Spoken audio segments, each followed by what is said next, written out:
Bienvenue à la première édition du Gala des prix Régal de la ville de Rouyn-Noranda. Dans cette série, nous vous invitons à plonger au cœur de l'histoire qui a donné vie à cet événement exceptionnel. Dans ce premier épisode, vous aurez la chance d'explorer l'historique des prix Régal avec Lise Paquette, de découvrir l'histoire du théâtre Régal avec Élisabeth Carrier et de plonger dans la conception du trophée avec l'artiste Annie Boulanger, qui a collaboré avec les artisans de l'Espace au Lab, du Studio numérique et de la coopérative d'ébénisterie Tenon-Mortaise. Enfin, nous vous dévoilerons la signature graphique des Régals avec l'artiste Stéphanie Gontier. Restez avec nous pour une exploration en profondeur du Gala des prix Régal, une aventure artistique et culturelle qui réunit passé, présent et avenir. Préparez-vous à vivre une expérience au cœur de la culture de Rouyn-Noranda. Alors, bonsoir tout le monde et bienvenue à ce tout premier Gala des prix Régal de Rouyn-Noranda! Yeah! Un petit peu. Oui, mon nom est Lise Paquette. Je suis coordonnatrice culturelle à la ville de Rouyn-Noranda depuis 2002. Les prix de la culture de la ville sont en place depuis 2003, donc j'étais là dès les tout débuts et j'ai été impliquée là, de près dans le montage de la nouvelle mouture des prix et l'organisation du gala qui s'en vient. C'était une initiative à l'époque du comité culturel permanent de la ville qui souhaitait récompenser et mettre en lumière là, les acteurs du milieu culturel de Rouyn-Noranda. Il n'y avait pas de mise en candidature et seulement les récipiendaires étaient mis au courant qui gagnaient un prix le soir même de la remise des prix. C'était comme une surprise, un petit bonbon. Une tape dans le dos qui était très appréciée des gens qui l'ont reçu. On sait que plusieurs organismes ou des artistes même dans leur portfolio, dans leur CV ou dans leur dépôt de demande de bourse ou autre, les organismes aussi faisaient mention des prix qu'ils avaient obtenus. Là, quand ils avaient obtenu un prix, que ce soit pour organisme ou événement de la relève ou artiste de l'année ou culture ruralité, peu importe, les gens appréciaient quand même ce prix-là, puis ça avait quand même une belle valeur pour eux. En tout cas, là, on a décidé que ça ferait plus officiel dans un vrai théâtre. Hey, parce que le petit théâtre, c'est pas un vrai théâtre? Non, je dis pas ça. Ben non, s'il vous plaît, j'ai pas dit ça, c'est parce que je salue toute l'équipe du petit théâtre, d'ailleurs, et Rosalie. Bien, pourquoi qu'on a voulu changer de mouture? Bien, premièrement, après 20 ans, on était dû pour rafraîchir le tout. Donc, en 2020, on a rassemblé de nombreux acteurs du milieu culturel et du milieu en général, qu'on parle du milieu de l'éducation, médias et autres, pour faire un examen vraiment de ce qu'il y avait dans la politique culturelle, qu'est-ce qu'on devait mettre de l'avant, les priorités. Et ce qu'on nous a répondu à ce moment-là, c'est que, en fait, on nous a exprimé des besoins du milieu qui étaient d'avoir plus de reconnaissance, plus de visibilité et de rayonnement, et aussi que les prix soient plus légitimes. Encore une fois, nos organismes et nos artistes se sont démarqués sur la scène nationale. On n'a qu'à penser, comme le disaient les gars, à Steve Jolin et sa maison de 10 7e ciel qui ont réalisé un spectacle au Centre Bell. Come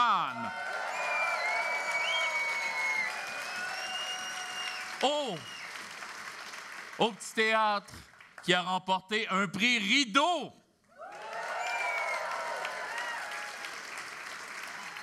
Ouais. Ou encore à Geneviève et Mathieu qui ont été finalistes du prix Sauvé, qui est le prix le plus important pour les artistes visuels contemporains.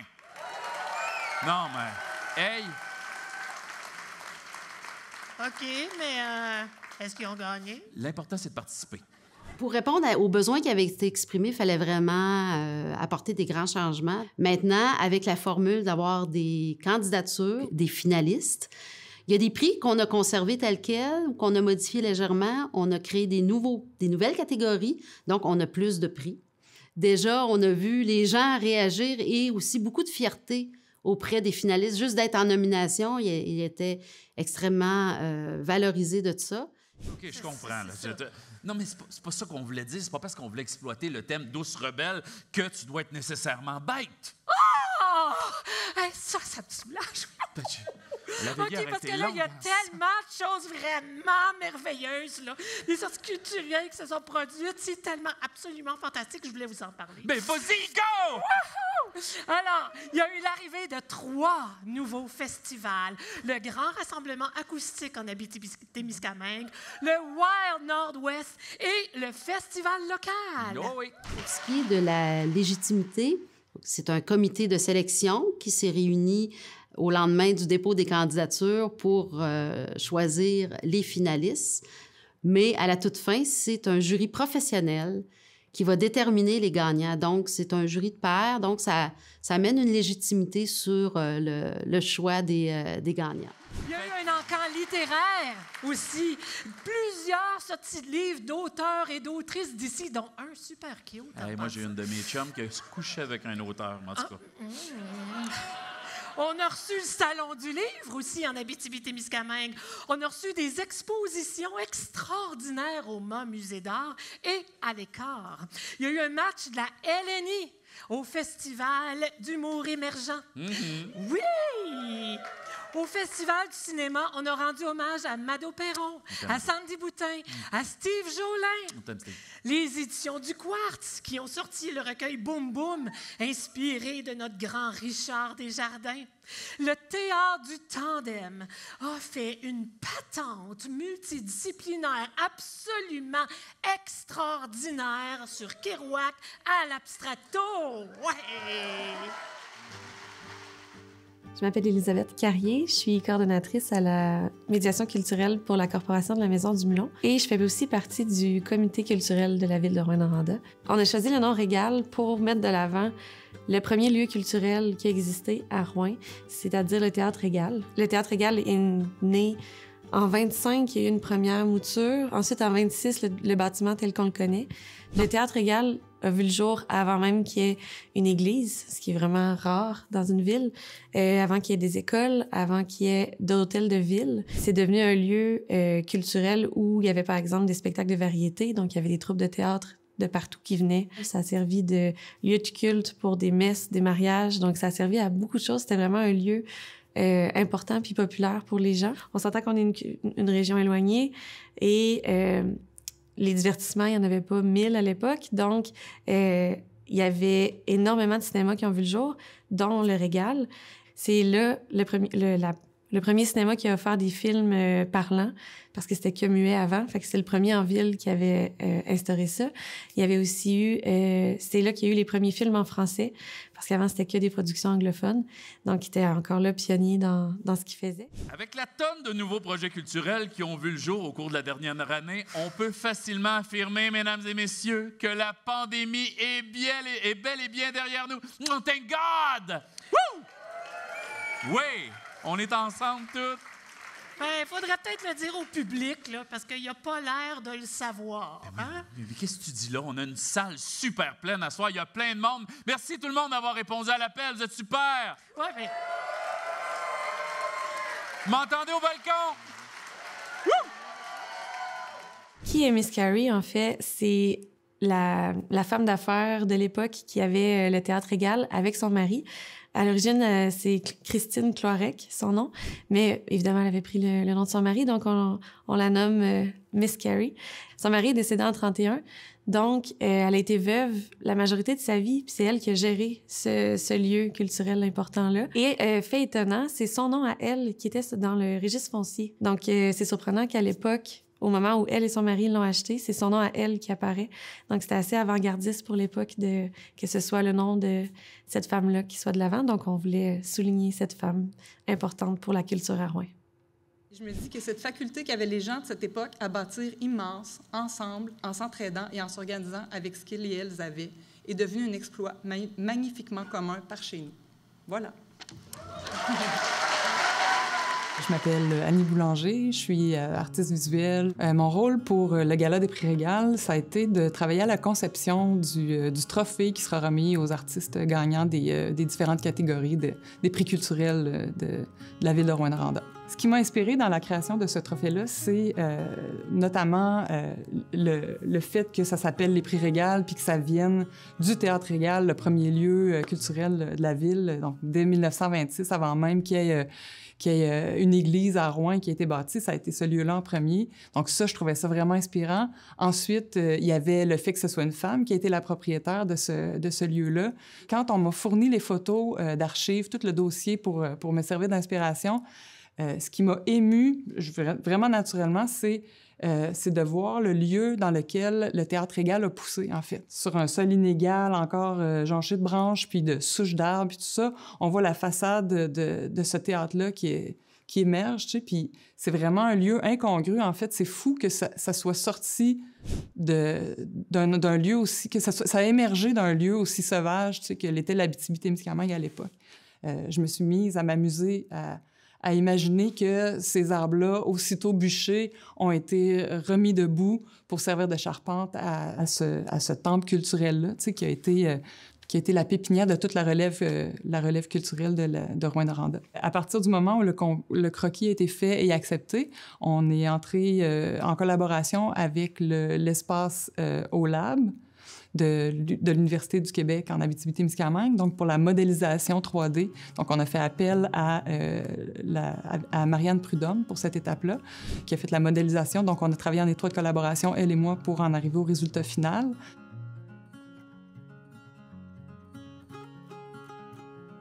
Moi, c'est Jean-Ambroise Vézac. Je suis professeur en design expérientiel et événementiel. En fait, les missions de l'Espace OLAB sont reliées autour de la créativité, du numérique, du développement, en fait, finalement, de la culture numérique, en fait. On n'est pas très grand, mais on regroupe des technologies de pointe et des expertises qui nous permettent d'accompagner un projet pour savoir est-ce que je peux le faire, est-ce que ça marche, qu'est-ce qui existe, au fond, en création numérique. Donc nous, en fait, on peut amener un projet jusqu'au prototypage. Au début de l'été, en fait, on nous propose ce projet-là avec des magnifiques dessins. Et un des défis, en fait, c'était comment arriver à reconstituer le style, l'impression de ces dessins-là en 3D. Marianne Prudhomme a pris ces dessins et a fait des maquettes en 3D. Et progressivement, par des effets d'aller-retour avec l'artiste Annie, les éléments se sont précisés. Il y a eu des compromis à faire un peu. Les fichiers étaient parfois incroyablement gros et détaillés.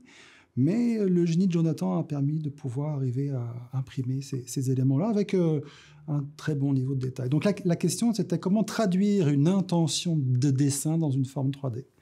Et ça a bien marché.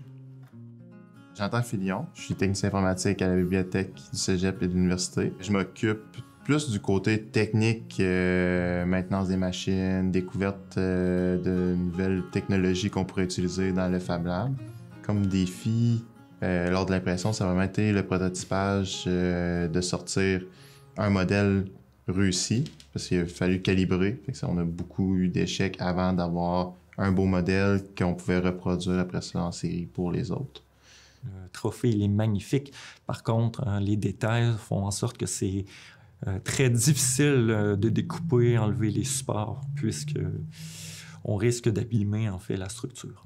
Jonathan a travaillé très, très fort là-dessus. Je m'appelle François de la Chevrotière. Je suis président de la coopérative Tenon-Mortaise, petite coopérative d'ébénisterie à Rouyn-Noranda. Donc, notre part à nous, c'est de la fabrication du fameux socle en bois et l'assemblage final du trophée quand on va fixer ensemble les deux pièces, c'est-à-dire la sculpture sur son socle. Ça a été de faire des prototypes, faire les essais de teinture, tout faire les essais préalables, puis faire valider ça par l'artiste et puis par la ville. Un coup, tout ça approuvé, ben, c'était la fabrication des prototypes, les premiers essais d'assemblage, puis après ça, ben, c'est la réalisation comme telle. La signification du trophée, en fait, c'est... je suis partie de l'idée donc de la forêt puis de la charpente. Donc, le bosquet d'arbres qu'on voit, le bosquet d'épinettes qu'on voit sur le trophée, ça symbolise... en premier, ça symbolise le territoire Donc, sa richesse, sa rudesse, sa beauté, sa poésie, mais ça symbolise aussi toute la communauté culturelle de Rouyn-Noranda. Donc, ses racines, son ADN, sa croissance, sa relève. Donc, la transmission aussi d'un artiste à l'autre, d'une génération à l'autre. Donc, ça symbolisait ça. Pour ce qui est de la charpente, elle, ça représentait en fait la transformation, l'action, la création, mais ça représentait aussi la mise en commun des forces puis des ressources de la communauté culturelle de Rouyn-Noranda. En fait, la charpente traditionnelle, ce type de charpente-là, dit tenon-mortaise, c'est fait de pièces de bois qui sont taillées de manière à s'assembler les unes les autres pour se supporter, en fait, de manière autonome, pour s'emboîter puis se supporter de manière autonome. Donc, sans clous, sans vis. Donc, je trouvais que c'était une belle image pour parler de la communauté culturelle de la ville, en fait. T'sais. Ça fait partie de nos façons de faire, de fabriquer des grandes choses ensemble en mettant nos forces en commun. Je dirais que la création de ce trophée-là nous a apporté, en fait, à nous dépasser comme responsable du studio. On a dû vraiment travailler beaucoup plus fort, même, on pourrait dire, la répétition de faire plusieurs trophées. Chacun avait aussi sa particularité. On pense que ça se réplique facilement, mais non, ce n'est pas le cas. Donc, on a dû faire plein d'ajustements en cours de route. Oui, c'est une belle fierté. Les détails, la précision, on est à presque 0.1 mm de précision. C'est un beau travail. On est très fiers. Ça entre directement dans l'esprit de la mission d'une coopérative. Puis, c'est d'être associé à un projet qui, pour la ville de Rouyn-Noranda, va quand même connaître un certain rayonnement. En fait, être au service de la communauté, c'est vraiment cool. Et puis qu'on fasse ces liens comme ça, puis qu'on puisse aussi construire finalement ces services-là, ça a été une des grandes fiertés, la manière qu'on est arrivé. Nous aussi, une petite équipe, toujours en éternel démarrage, arriver à livrer, c'est vraiment une belle fierté. Tu sais, ce trophée-là, il va porter ma griffe, ma signature. Il y a quelque chose de vraiment... tu sais, je me sens vraiment choyée d'avoir pu faire ce projet-là. Que ma ville donne une aussi grande place à la culture puis aux arts, puis mettre autant d'efforts puis d'importance pour créer un espace pour récompenser les artistes. Et ça, je suis vraiment fière de toute cette machine-là, en fait. Par contre, on a un timing à respecter. Oui, on n'a pas l'air, mais on travaille tous demain matin. On travaille pas tous, il y a des artistes dans la salle.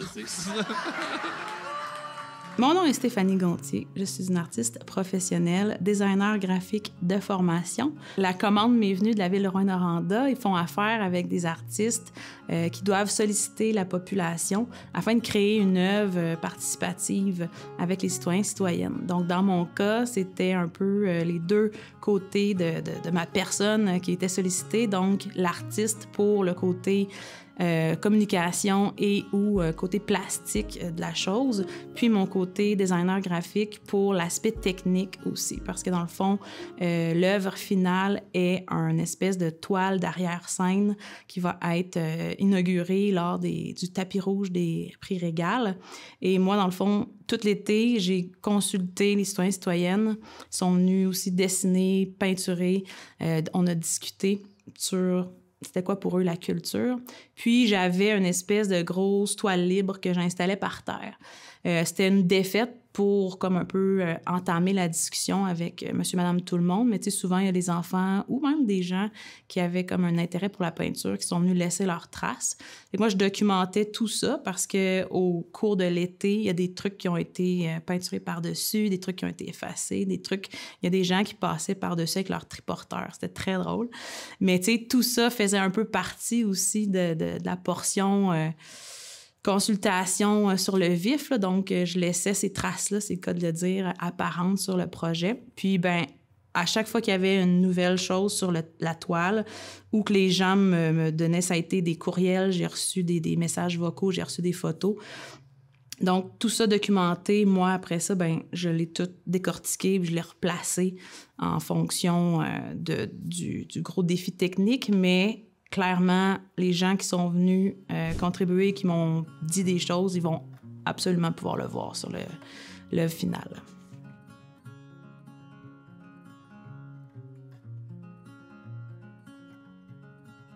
Vraiment, il y a des gens pour qui la culture, c'est le rassemblement. La culture, c'est tout. La culture, c'est nous. J'entendais beaucoup ces trucs-là. Il y a même quelque chose qui m'a ultra touchée. Il y avait une dame, j'étais au marché public, puis là, elle s'en vient d'un pas assuré vers moi. J'étais comme « Oh, on se connaît! » Puis elle s'annonce, puis elle dit « Moi, j'ai vu l'annonce sur Facebook, puis je viens aujourd'hui expressément pour ça. » Puis elle voulait écrire le mot « rassemblement ». C'est une personne issue d'une autre communauté, donc c'était vraiment le fun qu'elle vienne mettre sa trace sur ce projet-là. Ça fit au bout avec la thématique que j'avais donnée. Tu sais, mine de rien, je savais un petit peu vers quoi ça allait s'en aller. Parce que ça s'appelle « Murmure identitaire », puis c'est en fait inspiré du phénomène de murmuration des oiseaux. Quand tu vois plein d'oiseaux qui se promènent ensemble puis qui changent de direction, on ne sait pas trop pourquoi, ben tu sais, ça unit quand même. Il y a ça qui unit ces oiseaux-là. On ne sait pas exactement c'est quoi, mais c'est là. Puis je trouvais que le lien avec les citoyens, la population, c'était vraiment intéressant aussi parce que on navigue dans nos journées un peu toutes de la même façon, mais il y a toujours quelque chose qui nous rallie, puis c'est notre essence, puis c'est notre culture. Je dirais que c'est vraiment quelque chose, au final, qui nous est propre. Pour toi, ça va être quelque chose. Pour moi, c'est d'autres choses. Dans l'œuvre, admettons, il y a beaucoup de gens qui m'ont fait des témoignages. Pour moi, c'est important d'avoir la photo de mon grand-papa dans le tableau. Fait que, tu sais, vraiment, déjà là, on est à deux contributions complètement différentes. Je pense que c'est ce qui était beau de ce projet-là aussi, c'est que tout était différent, tout était surprise. Il y avait beaucoup de gens issus de plusieurs ethnies. Puis pour eux, déjà, le choix de la couleur qu'ils allaient prendre, c'était différent de quelqu'un d'autre. T'sais, chaque personne, il y en a que c'était ça qui était le déclencheur. C'était « moi, je veux cette couleur-là ». Fait que déjà là, à la base, ça montre qu'on a un background différent, qu'on a des opinions différentes, des goûts différents. En fait, ce qui me rend le plus fière de ce projet-là, c'est vraiment d'avoir réussi, je pense, à synthétiser l'essence de ce que les citoyens et citoyennes de Rouyn-Noranda m'ont communiqué à travers l'été, ne serait-ce que par leurs photos où est-ce que je les ai mis pratiquement intégralement, les mots qu'ils m'ont partagés, des phrases, des courriels que j'ai reçus. Je suis convaincue qu'ils vont pouvoir se retrouver, se reconnaître dans l'œuvre. Donc ça me rend particulièrement fière. Mais moi, je vais vous parler plus principalement du logo, de la signature graphique qui est juste là dans le fond. Vous voyez justement l'espèce de forme au-dessus. C'est ce qui vient rappeler justement l'espèce de structure qui était la base du théâtre. Et moi, dans le fond, j'ai été mandatée, oui, pour faire la signature graphique. Et là, je dis à Annie, c'est quoi le dessin? À quoi il ressemble le trophée pour pouvoir faire quelque chose qui ressemble à ça?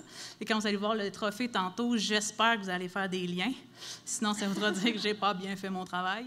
Dans le fond, ce qui était vraiment intéressant avec ce projet-là, qui était un peu différent de ce qu'on est habitué de faire quand on fait des logos plus corporatifs, c'est que là, on avait vraiment un espèce de background historique ultra fort avec les régales. Je suis allée chercher des photos d'archives, puis ça m'a vraiment marqué quand j'ai vu la forêt autour du bâtiment. C'était quand même capoté de dire... Ça, je pense que le Régal, c'est le bâtiment qui était comme à côté de l'ancien Tic Géant, là, dans l'espèce de trou qu'il y a là en ce moment. Puis de dire qu'il y avait plein d'arbres là, puis tu sais, une rue en sable, là, en roche. Là. Tu te dis, ah ouais, puis ça fait pas si longtemps que ça, tu sais. Donc, le combo des deux a été... C'était évident, dans le fond, qu'il fallait qu'on retrouve les deux items, et les arbres et la charpente du building dans le logo. Parce que c'était aussi ça qui avait été la commande pour le trophée aussi. Ma plus grande fierté, c'est justement que la nouvelle formule réussit vraiment à répondre aux besoins que le milieu culturel nous avait exprimés. Et aussi, je suis fière du travail qui a été fait en amont là, pour concevoir cette nouvelle formule-là, parce que c'est un travail quand même assez colossal avec quelques membres du comité culturel de la ville. On s'est penché pour vraiment mettre ça en place. Il fallait définir des nouvelles catégories de prix. Donc, il fallait réfléchir à tout ça. Les critères, les formulaires. C'était beaucoup de choses à mettre en place là, pour une première année avec, faire connaître aussi cette nouvelle mouture-là, puis mettre en place là, pour une première fois comité de sélection, jury et tout ça. Donc, je suis fière du travail accompli quand même en pas beaucoup de temps Et grâce à l'appui, c'est ça, des membres du comité culturel, là, on a réussi, je pense, en tout cas, à bien répondre à ce que les gens du milieu culturel nous avaient fait part. Retrouvez-nous dans le prochain épisode pour découvrir les finalistes dans la catégorie Artistes de l'année ainsi que le récipiendaire du régal Pilier de la culture. Vous aurez aussi la chance de rencontrer Étienne Jacques, metteur en scène du gala, qui nous partagera son expérience de création.